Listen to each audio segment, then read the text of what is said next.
Hello, Year 12. I hope everyone is well and staying safe. I hope you've been enjoying the lessons that we've been putting up and engaging with. Unfortunately, today is the last lesson of our inquiry, so we're going to get straight into it. And we have Giovanna and Heaven that are joining us again. So we're going to start off by looking at a murder that occurs in 1991 in February. There's two black men that are on their way home from a youth club waiting at a bus stop in South London. And a gang of white males approach them. Some of them are shouting the N-word.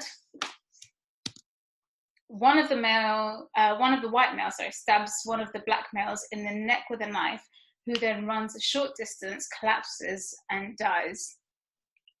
Local people challenge the idea that this was a racist murder. They claim it has been gang-related, and a protest campaign is started to try and get justice for this killing. Do you know the name of this young black male who died? Yeah? Heaven? Who is it? Stephen Lawrence. Stephen Lawrence? What do you know about Stephen Lawrence? Why do you think it's him? Because I know him.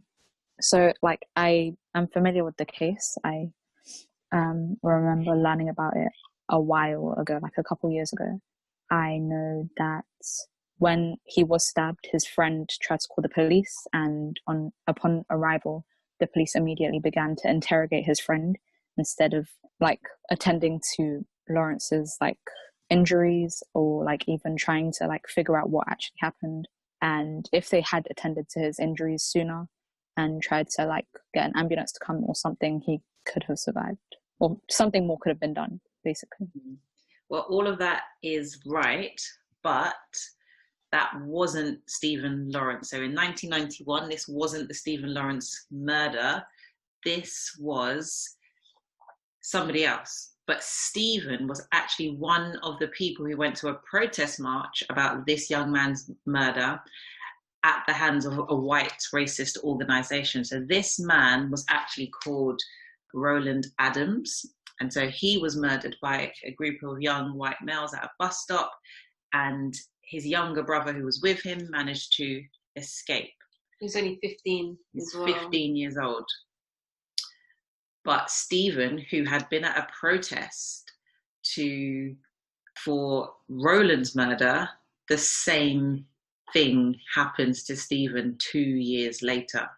So just like you said, Heaven, that we kind of know, most people know about the story of Stephen Lawrence, but most people don't actually know the story of Roland Adams, and that Stephen actually experienced that in the same sort of local area. And when Stephen was murdered, it was his friend, Dwayne Brooks, who escaped and survived that attack.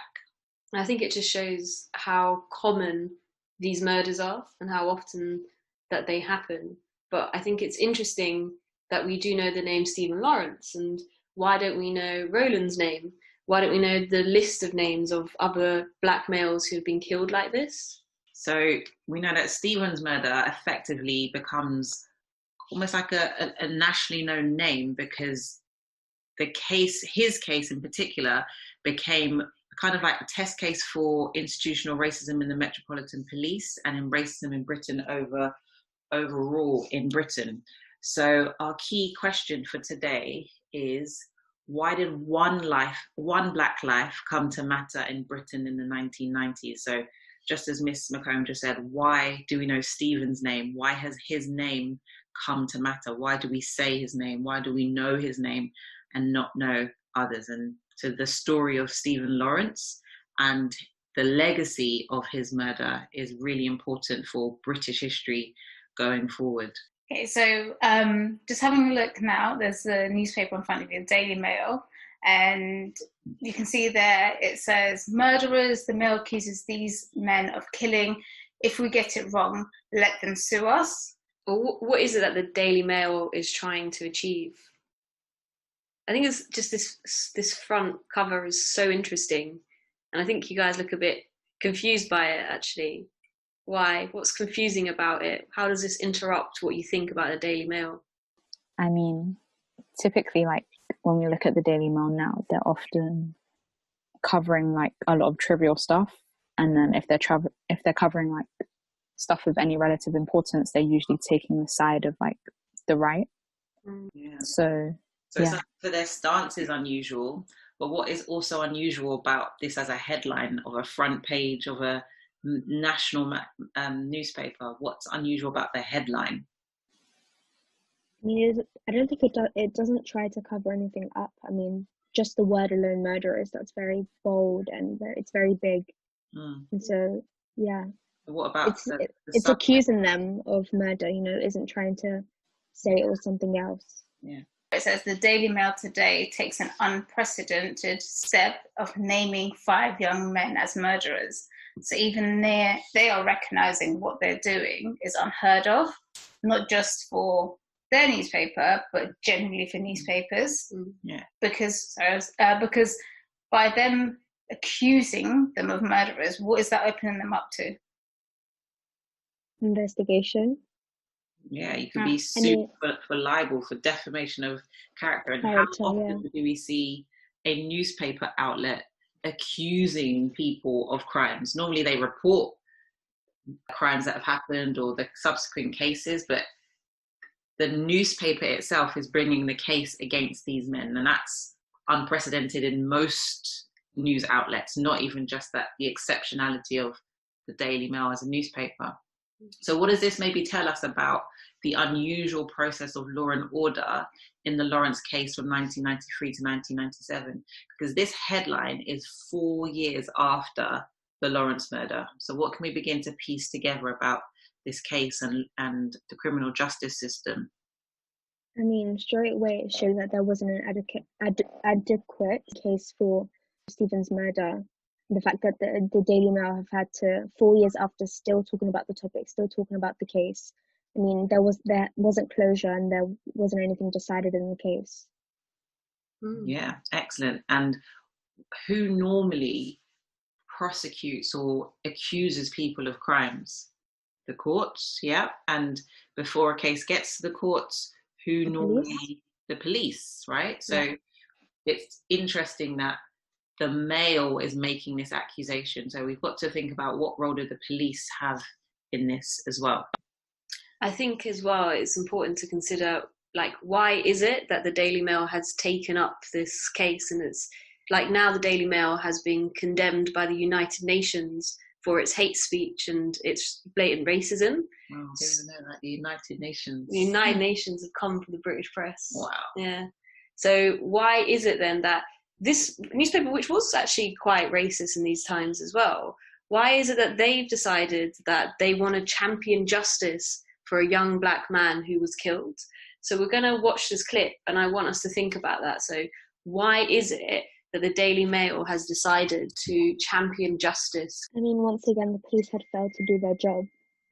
They couldn't gather evidence. I mean, there probably was, but they probably didn't want to. And so, like the guy was saying, that they kind of had to take it up in their own hands and really put it out to the public and really get a conversation going on about it to ensure that Stephen gained justice. And what do you think about this idea then that newspapers are champions of justice, that newspapers are holding people who have been cleared in the courts on trial by public trial sort of thing? Do you think it's a good thing or a bad thing? I mean, it only shows the power of media and every type of media. Yeah. So if a newspaper has the power and has the capability to do so, and if they are fighting for justice, then I think it's right, you know. I mean, if the fact that they were cleared in the courts, the idea that being cleared in the courts can kind of shut down the conversation. But like I said earlier, the newspapers, they have the capability to continue that conversation, continue that debate. And so they should do so. I think what they did was right. I think it can go wrong very easily. And I think we're saying, like, you're saying this because it's in our favor. But they could easily, like, roles could easily be reversed, and the media could easily demonize innocent people. So I feel definitely. But if it's for justice for Stephen Lawrence, and I mean, I don't think, especially the Daily Mail, let's think about the semantics of the Daily Mail. They wouldn't have done that if they truly didn't believe that those men were murderers, especially with their history. So I think for the fact that the Daily Mail did that, then there was something wrong with what the police did and what the courts did. Yeah, but there are a lot of things wrong with what the police does or do a lot of the time, and the Daily Mail don't do like anything about that. So no, yeah, I know, but I'm saying in this instance, it was they were fighting for justice. That guy said in the clip for the media to take the role of like the courts. Executioner. Mm. Yeah, it's a sad time because that shouldn't be the role of the media. But it kind of but if we have no other option, then how else would we have continued the conversation about Stephen's murder? Yeah, exactly. It highlights the failure of the courts to do its job. Yeah, definitely. If the judicial system was working in the way that it would, then we wouldn't The need to newspapers wouldn't have to do that. Yeah, of justice. Yeah, in that sense. But I agree, Heaven. Like it's a difficult one. We're happy with this because it's the murder of the victim, right? The perpetrators are being demonized here, but how often actually do lots of newspapers demonize the victims, and it's the other way around? And even though it might not be an official conviction, it's still that trial by public jury, public execution of, you know, young men, of young people, of black people, of people who receive welfare. There's so many ways in which newspapers do that, but because it's not an actual case, they can get away with that every single day. But yeah, the dynamics of this are so interesting, aren't they? So one important thing that we need to know about the connection between the Mail and the Lawrences is that Stephen's father, Neville Lawrence, he had done some work at the house of the editor of the Mail, Paul Dacre, I think you pronounce it like that, Paul Dacre. And so he was persuaded that the Lawrences were a good family and needed support. So because he had a personal, not a relationship per se, but he knew the family firsthand. That kind of changes it a bit. Say that again? That changes it a lot, actually, not just a bit. Go on. How? I mean, the fact they have to be convinced that they are a good family in order to support them. I mean, that changes it completely. Why? I mean, you should defend an innocent person no matter the backgrounds of their family. If they were the victims and they deserve justice, then you should support them. But the fact that they were persuaded that they were a good family, you know, they can't just trust any black family, that idea. And the fact that he was like Paul Dacre, whatever, yeah, he only like made that article because of his connection to the family. And like it's the idea of people only being as innocent as like your connection to them, and like people only being as important as your connection to them. It's like similar to when people say like, oh, she's someone's daughter, she's someone's sister. Like, no, she's someone, like she is a person in herself. And the fact that in itself doesn't hold enough value to people.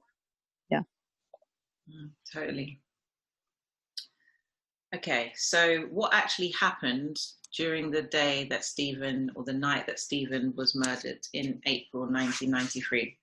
So, two young males on their way home, waiting at a bus stop in South East London, Stephen Lawrence and Dwayne Brooks. A gang of young white males approached them. Some of them were shouting, what, N-words. Stephen was stabbed deeply in the chest and the shoulder area twice. He managed to run along the road with his friend Dwayne, even though he had been stabbed, but he collapsed on the pavement after about 100 yards. A police car happened to be going past, stopped to see what happened, and the police officers did not give Stephen any first aid. The police thought that the attack could have been gang-related and that Stephen and Dwayne had had a fight with some white boys. When the ambulance arrived and took Stephen to the hospital, he was found to be dead on arrival. So, those are the facts of the case. Okay, I just want to just sit with that for a minute, and we're going to think about the impact of the different decisions that the police made and the sort of sequence of events that happened. So we're going to watch another clip, and we want to kind of really think about the actions and the decision-making processes of the police officers who were involved at that scene of Stephen's murder. So I'm going to watch this clip, and we want to think about, ultimately, while we're looking at this case, we want to think about how, before the male intervened, why was justice not served? And one of the key reasons, key areas we want to look at and scrutinize are the decisions and the failures of the police. What do we make of that? What had the police not done in their fish pool operation? So this operation was called Fishpool. From interviews and searches, let's talk about the failures of the police. It almost seemed like I'm just so over it. Like, what's the point of these institutions if they don't do their job? It's so frustrating. Anyways, well, the first thing when the man was talking about the interviews, it reminded me of the Exonerated 5 case from New York, Central Park, because those boys, they were innocent, yet they were interrogated for hours. They were abused in there. They were denied food, drinks. And these men who killed Stephen were interviewed for 7 minutes. And they said no comment for everything, had 7 questions. It's just... yeah, and then the fact that they had evidence to prove that they had weapons at their houses, and yet nothing was done with that information. There was no real investigation. That's the whole period, you know. There was no real investigation. It was like the fact that, like the man said, the fact that Nelson Mandela gave that speech, and then after that they had to like quickly do something. The fact that they had to quickly do something allowed them to cover up a lot, which is really bad. Yeah. Heaven, do you have anything to add?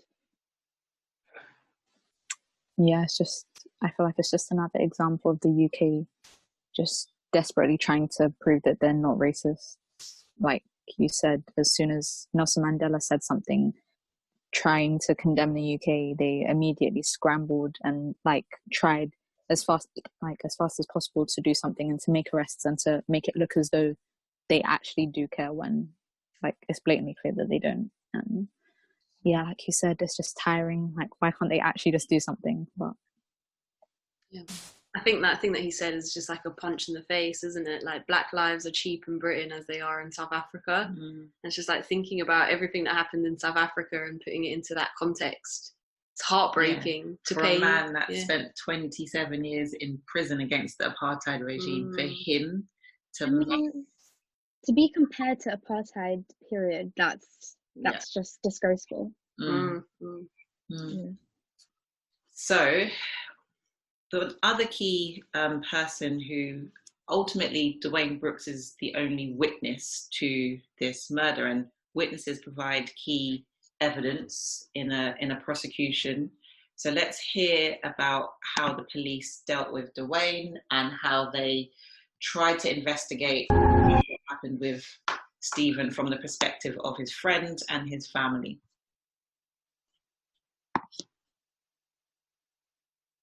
So if we compare how Dwayne Brooks questioned compared to how the suspects were questioned, and what do you notice about when Dwayne Brooks is actually being questioned about this murder? Evan? I mean, like I just said, it's just the UK again trying to prove that they're not racist by trying to take away any possible racial intent or motivation that, and as you can see, like, there was a stark difference between his interview and the interviews of the murderers. Like, they were interrogating him, and like, he just watched his best friend be killed, and now he's almost become a suspect. Like, that's absolutely disgusting, the fact that he had to go through that after witnessing that, and then the fact that they're trying to like change, like trying to question the stuff that he's heard and try and invalidate the stuff that he knows is true, the stuff that he knows happened, and just completely brush past it. I think that sigh, Heaven, just says it all. Like, every time I get to this part, I just literally feel like that, like, it is really heavy to know that this is the reality of how the police, you know, which one of you said, these institutions, that why can't they just do their job? Like, the police are supposed to be there to protect people, and what protection and what kindness was there for Dwayne Brooks, who, like you said, just watched his best friend be murdered by racists. And then it's that idea that you're with the police, you're safe, they're going to look out for you and protect you. And then they failed in that protection again with the Lawrence family. So they were literally in the Lawrence house to fulfill their duty in offering condolences and support.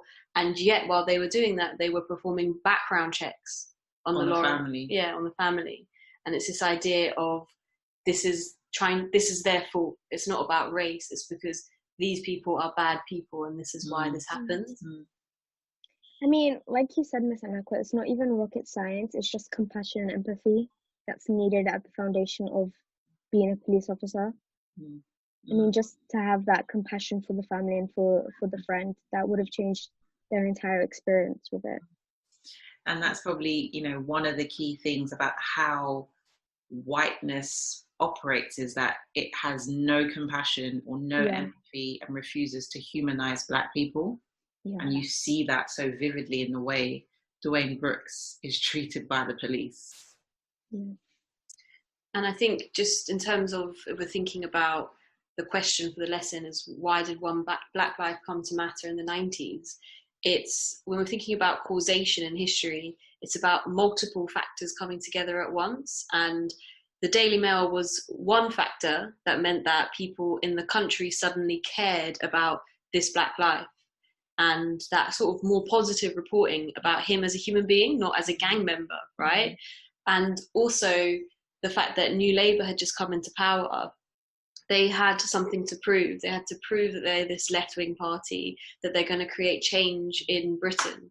So having both the public support as well as a government which are committed, at least in paper, to those values, means that there is movements towards justice. And that movement looked like, essentially, Jack Straw, who was the Home Secretary at the time, commissions William Macpherson to launch an inquiry.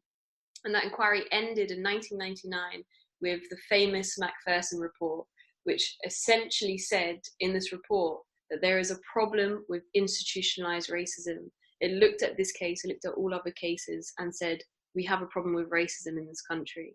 Imagine this is coming after Mandela has made a sort of an international statement saying that there is a problem.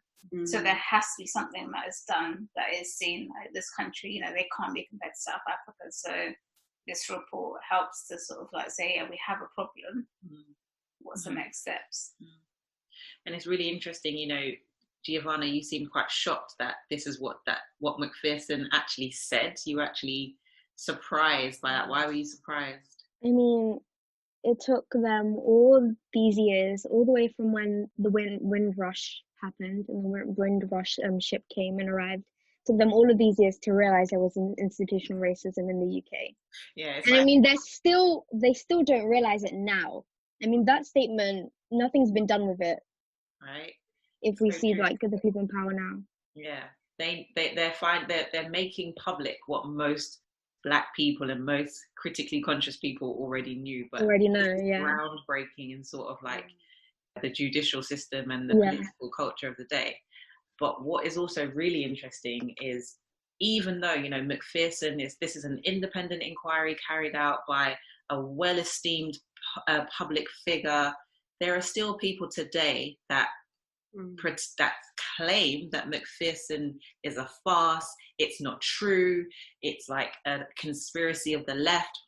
There was a woman on Question Time, do you remember, spitting venom, saying how Macpherson is a lie.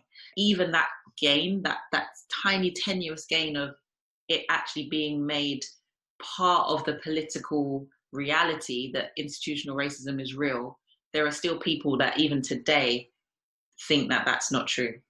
And that's why when Boris Johnson responded to the Black Lives Matter protests saying, we will do another inquiry, why people are like, really? You're going to spend more of our taxpayers' money to tell us what we've been telling you. And you told yourself this already. Yeah, this is what's going on. We have some stupid people in power. They are, but they're just stupid. I don't know. I wouldn't give them that break to say that they're stupid. I think it is calculated. I think it is intentional. Like, there is no way it's been going on for this long. And fine, there is like the picking and choosing of history and picking and choosing of what you look at in society. But Macpherson was like mainstream, like across the, like, this is not a side little project that someone did. It's not a PhD project that someone did in some far-flung university.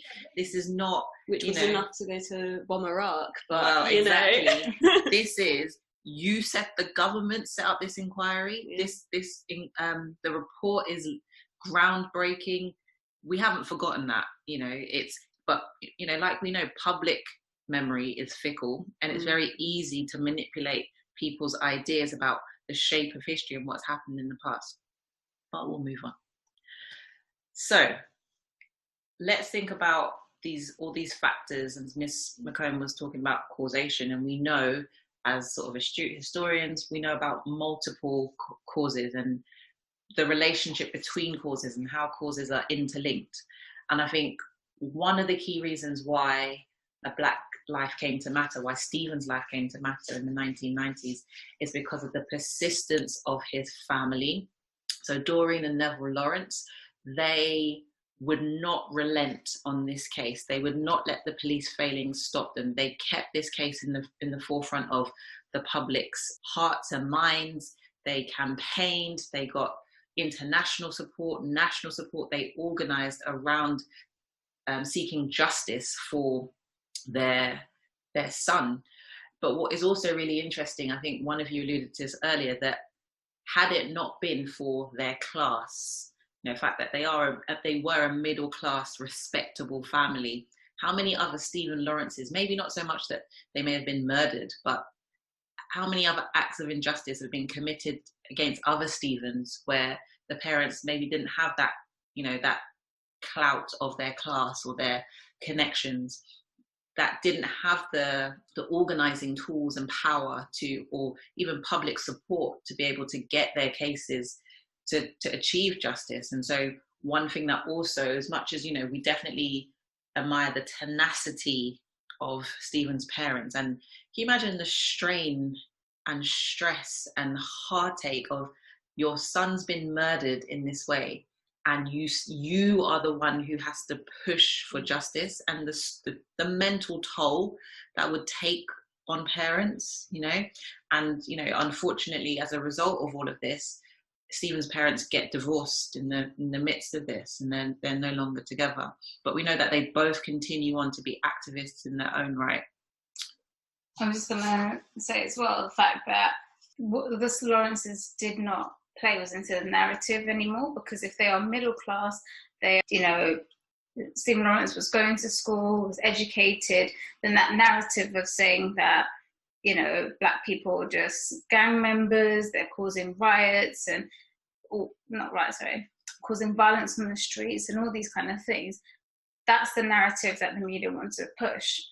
Whereas what you want to be able to say is that, if you are hardworking, you make it as a Black person, you will be respectable. But this is now proving that even if you do that, you're not respected, you are still considered a Black person. So it kind of shifts the dynamics of, it doesn't feed into the narrative that I guess the media or the public want to play, that all you have to do is be a good Black person and then everything will be fine, because this proves it's not.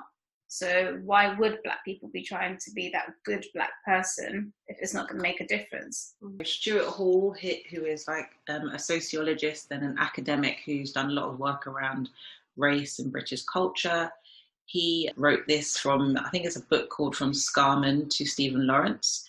And this is his analysis of why one Black came to matter. The Lawrences were so exceptional in their dignified forbearance throughout, so manifestly a serious, responsible and respected couple, and Stephen Lawrence, so manifestly a very bright student with a promising career in architecture ahead of him, that they did obviously touch the hearts of some white middle-class white folk who had always held an unquestioning faith in the police and felt that all the talk about police racism was really just a Black thing. So what is his interpretation of why Stephen's life came to matter? Because they had white sympathizers. Yeah. How did they gain them? Because of Kind their of. class. Yeah, by playing into the politics of respectability. Mm. What do we think about that? About how Black lives ultimately can come to matter? I mean, ultimately it's saying Black lives matter on white terms, right? So Yeah. you do all the right things that liberals think are the ways to uplift, then we humanize you, we can stand with you. But if you're just human, if you're just yourself, then your Blackness will override that. I mean, we've seen cases time and time again of like mainstream activists who play into that idea, unfortunately, and then they just continue to encourage it on a like more localized level. So many Black people go through their lives and go through the motions thinking that they have to be at this particular standard in order for them to be seen as a decent human being, which is just like ridiculous. And I think a lot of people are starting to come out of that idea and starting to like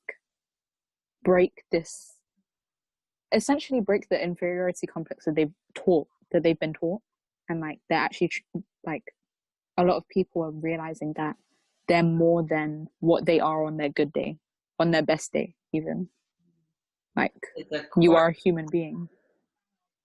Yes, Professor Heaven, that is deep philosophy. You are more than who you are on your best day. I'm writing that on the wall. That's profound. That's profound. Yeah. So Macpherson is a landmark, and so we're just going to watch this clip about the case, and what we want to think about is two new voices that we're going to be introduced to in this lesson. One is Stephen's cousin, and the other is his mum, Doreen Lawrence. So the first question is, why would his cousin Matt be optimistic when Macpherson was published in 1999? And why would his mother still feel there was a lack of justice in 1999? So why was there optimism from Stephen's cousin Matt?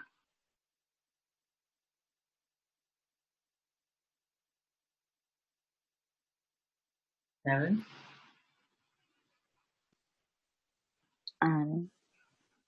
I mean, you can't deny that the Macpherson report was like, it was significant, like it did something, which was a good thing. And I think Stephen's cousin definitely suffered.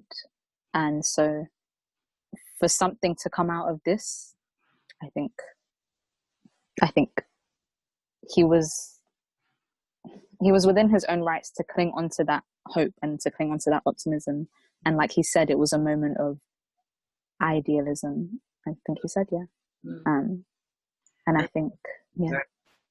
Yeah, and sometimes there's so much power in naming a thing, and I think we're seeing that right now, especially the new, definitions that we have of racism, anti-racism. There's power in naming a thing, and this is the first time in British history that the British establishment named it. They called it institutional racism, and by virtue of them talking about the police, they were talking about British society at large. And so, yeah, there was a hope that by giving this a name, you can begin to start to unravel it and understand it and undo it a little bit more. But for Doreen Lawrence, what was her perspective on Macpherson? That not enough was done. I mean, it's like Breonna Taylor. They've named a law after her, and yet her murderers still run free. Like, how naming it after her didn't help her one bit. So in response, the Lawrence report said that it was hard to define institutional racism. So whilst they named it, they said it's hard to define what institutional racism is, but they had attempted to. And so this is what their definition of institutional racism was. the collective failure of an organization to provide an appropriate and professional service to people because of their color, culture, or ethnic origin. It can be seen or detected in processes, attitudes, and behavior which amount to discrimination through unwitting prejudice, ignorance, thoughtlessness, and racial stereotyping, which disadvantage minority ethnic people. So let's think about that definition and the case from, beginning to end.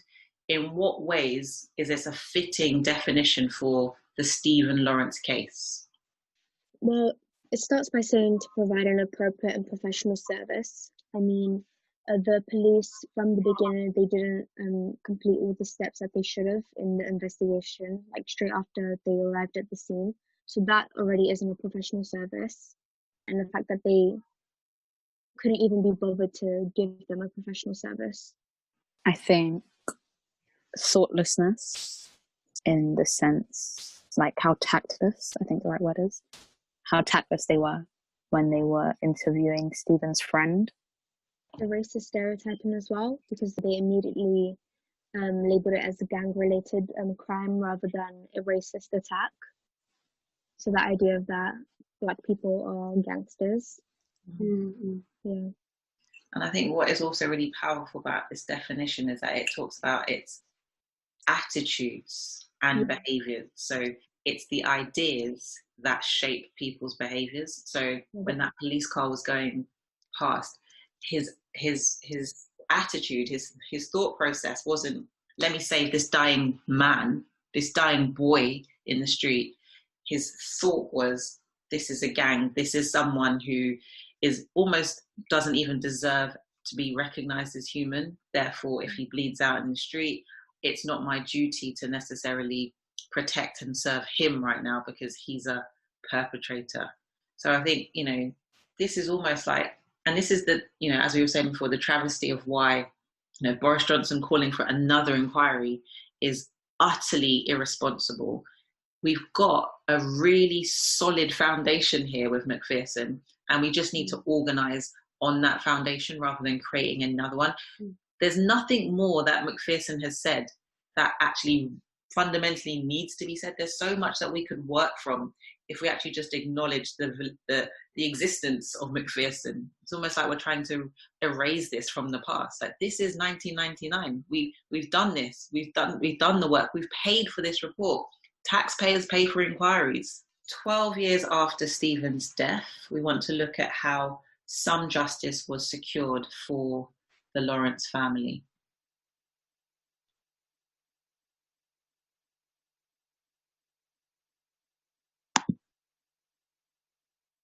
So there are three important turning points that happen in this case that mean that some justice is served for the Lawrence family. So in 2005, the double jeopardy law is overturned so that you can be tried for the same crime more than once. And that was what had protected the murderers for so long, that the first trial fell through.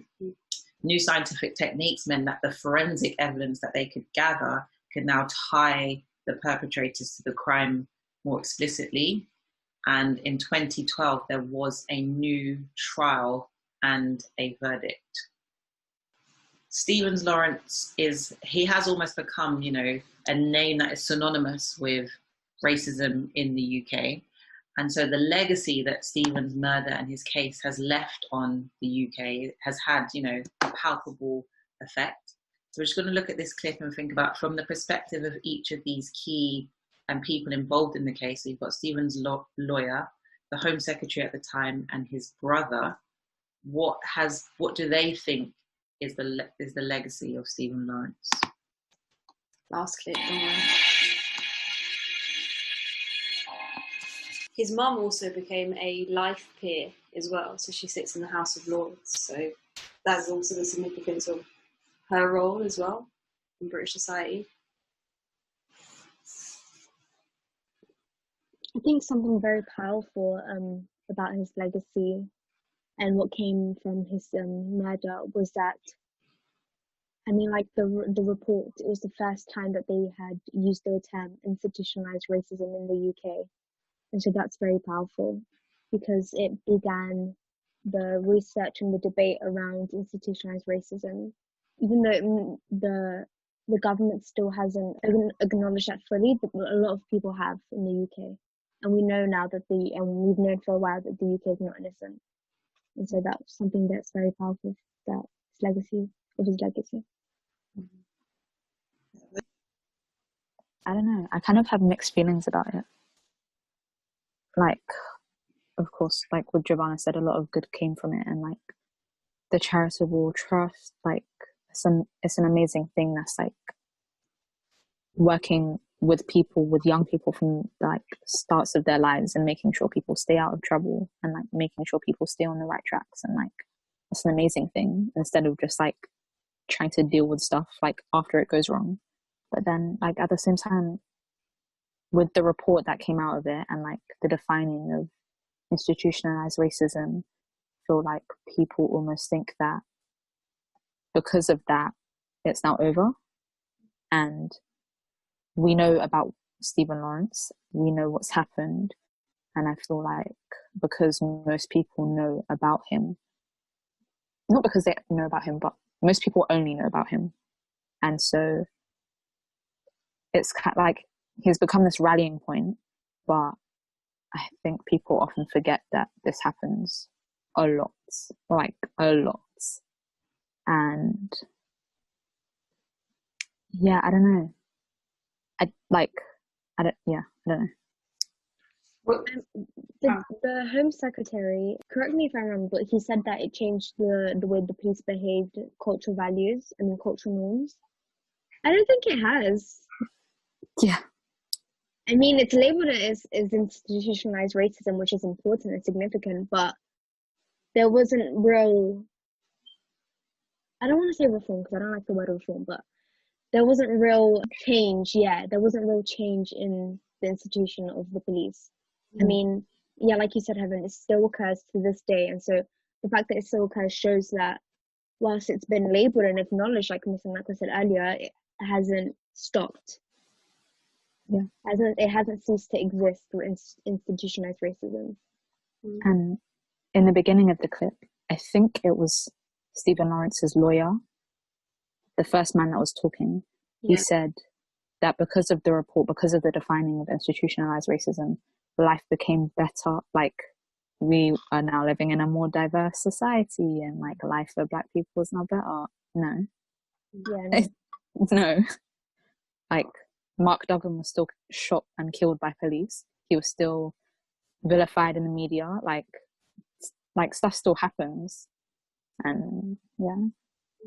And also within that, I was going to say that out of the 5 that killed Stephen Lawrence, or accused of killing Stephen Lawrence, one of them goes to jail for 5 years for a racist attack. Another one beats up a Black policeman, calls him the N-word.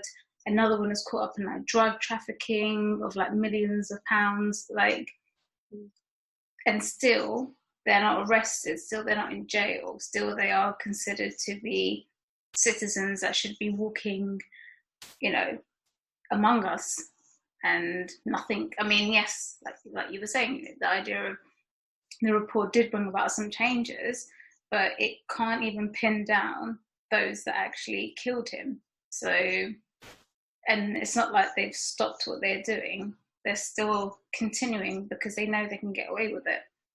So how much change has been brought about? And it's interesting that last year, so McPherson is still alive, he's in his 90s, and so he did an interview last year and he was asked about what he thinks about the report and what's happened in the 20 years since. And he says he absolutely still stands by everything that was said in the report, but when he talked about how much change has come as a result of that, he says, I certainly have no regrets, and I think probably I don't feel personally that I achieved an enormous amount. The inquiry itself did, and that was because I was assisted by so many of my advisors and staff. This was really the Stephen Lawrence inquiry, not the McPherson inquiry. And I think, whilst not a lot has been changed, and I think we were talking about this today, that and one of you said it, this is not the end point. This is the beginning of a new chapter of struggle.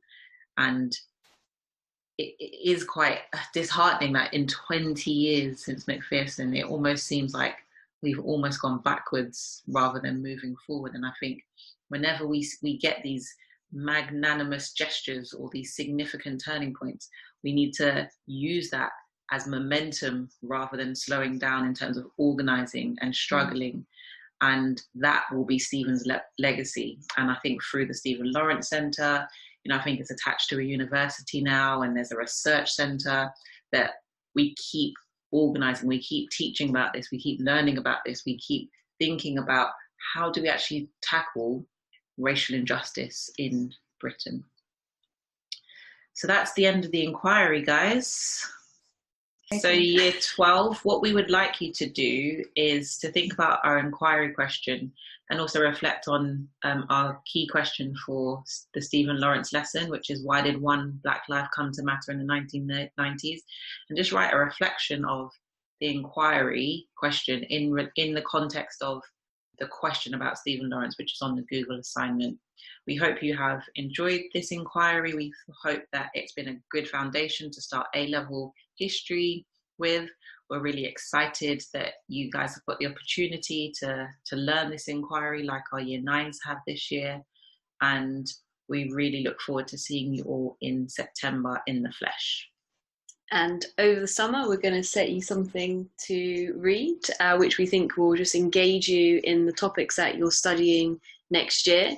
So for my topic, South Africa, you're going to read Trevor Noah's Born a Crime.